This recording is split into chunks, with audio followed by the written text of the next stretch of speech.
Mga artista nga ni. Dili gilalak ang profile. Kung pa kaya. Dali lang, pagkakasa. Puntang nga. Bago nyo, kay Mauri kita na tuwa. Kayo na kita, Bago ka ano, bilhin. nadilin siya. Ay, sa panggal, isang buhay. Pum!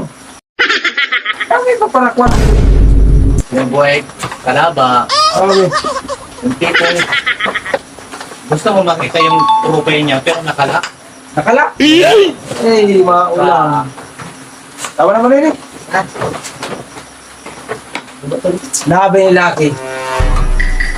Pero rin ako sipag purpurot sa bagon. Kaya mauri kita kasi hindi ito na. At kaso nito. Ano pa yung kadabaw? Yung, Gano'n naman yan. yung gusto mo makita yung profile niya, O tapos, pero nakalak.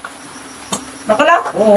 Tapos yung nabuksan ko, Saka, hindi naman profile niya. Parang nagganako lang siya ng profile na hindi sa kanya. Hindi totoo yan. o tapos, dapat pag mga erosyon pala eh. Pag mga nakalakang profile, di ba na pag-iparaan na diri artista, ano siya, piling siya artista, kaya magpalaklak pa siya yung mga profile. Ano yun? Pag mga erosyon na, mga nakalakang profile, kailangan sa mga scam. Kaya na magpara, intindihan yun. Para sa top ka talaga. Kanina pa ako sigasi-kaso kay Maune. Sige na. Ikaw na. Puro simple na inatupag mo. Hindi totoo yan. Magdano ka na? Punta na dito, magturik. Kaya Maune kita. Ang dati eh.